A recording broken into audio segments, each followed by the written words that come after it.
ज्ञान वैराग्य को निष्प्राण देखकर ये प्राय जैसे मृत काया है, ऐसे मृत प्राय देखकर उन्हें भक्ति बिलखने लगी थी।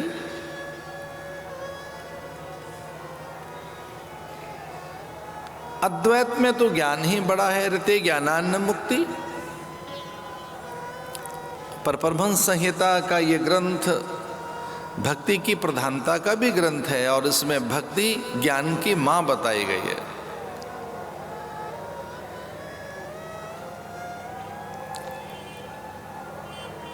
बिना अभ्यास के ज्ञान खो गया, वैराग्य भी शिथिल हो गया।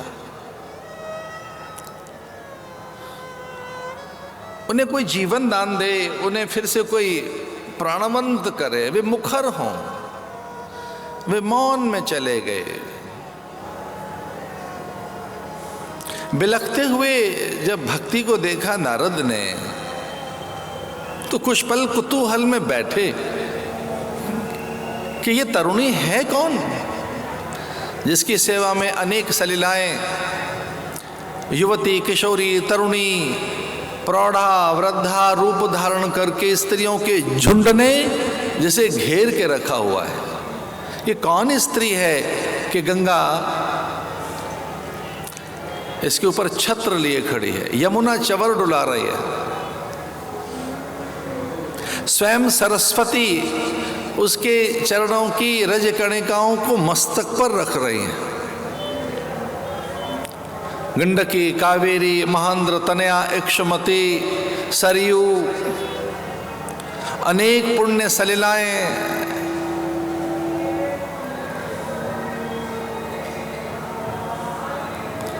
कौन है ये स्त्री? और न केवल पुण्य सलीलाएं, देव समूह से घिरी हुई। देव भी बहुत अधिक चिंतित हुए भक्ति के रोदन से, उसके क्रंदन से, उसकी विषण्ण खिन्न म्लान मानसिकता से।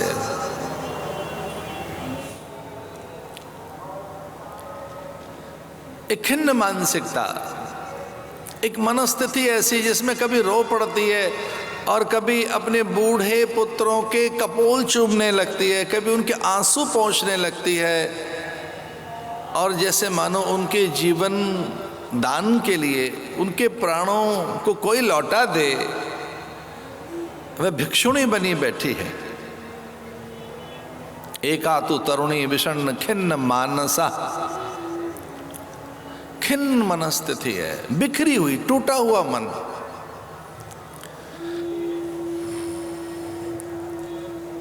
मां अपनी संतति के लिए कुछ भी कर देती है। संतान के प्रति हम सबका मोह बड़ा स्वाभाविक है भाई। संतति कोई और नहीं, हमारा अंश ही साकार होकर खड़ा है। वह हमारी रजवीर का विस्तार है, वो हमारे प्राणों का प्रसार है, वो हमसे ही तो निचुड़ता हुआ बाहर खड़ा है, वो बिंदु रूप में हो या नाद रूप में हो।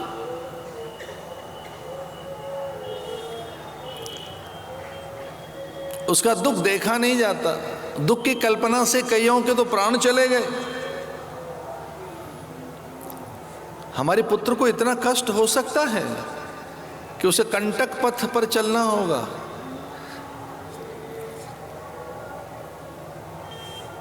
ज्येष्ठ की दोपहर में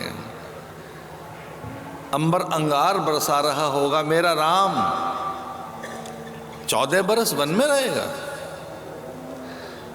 शीतकाल में ठिठुरती ठंड में राम रहेगा कहाँ?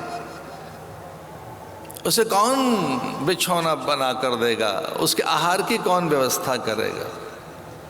इसे जल कौन देगा? राम मेरे प्राण हैं। संतान से कितना मोह दशरथ को। हम जो नहीं बन सके होते अपनी संतानों में अथवा अपने शिष्य में, वो देखना चाहते हैं।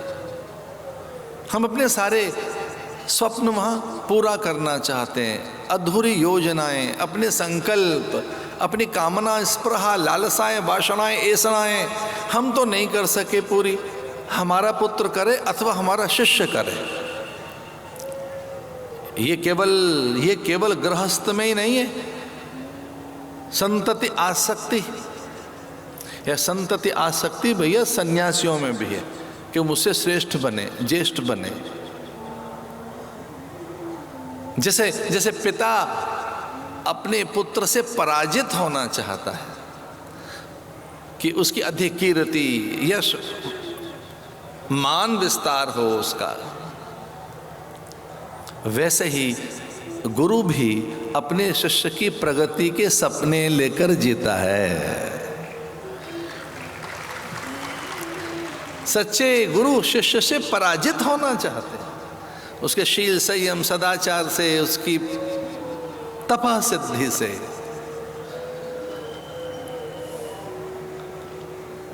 अरे है क्या, एक सन्यासी तो लिया है,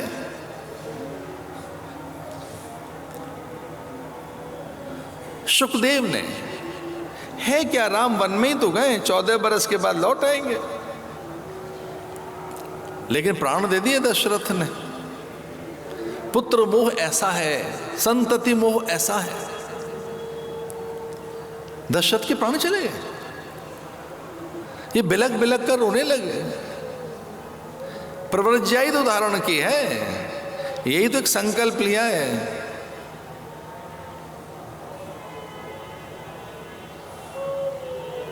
द्वैपायनो विरह कातर आजुहाव,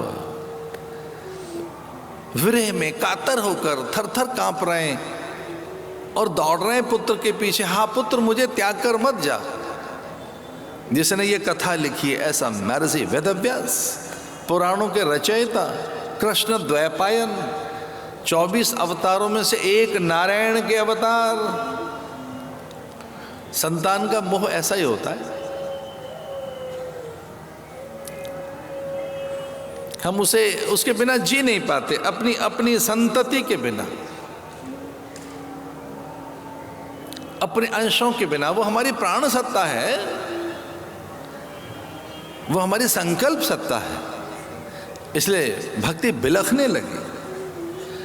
पर नारद बड़े चकित हैं कि ये है कौन। गंडकी, कावेरी, कृष्णा, महेंद्र, तनया, सरयू और यमुना, सरस्वती, गंगा छत्र लिए खड़ी है, वो चंवर डुला रही है यमुना जी। निकट जाकर देखें कौन है। एक आ तो तरुणी, पर ये दो बूढ़े इसके जंघाओं पे सर रखकर लेटे हैं, और जिस ढंग से इसका वात्सल्य है, स्नेहन है, प्रणयन है, प्रीति है, तो ये तो समझ गए नारद ये इसके बेटे हैं, पर बेटे बड़े बूढ़े हैं और ये तरुणी है।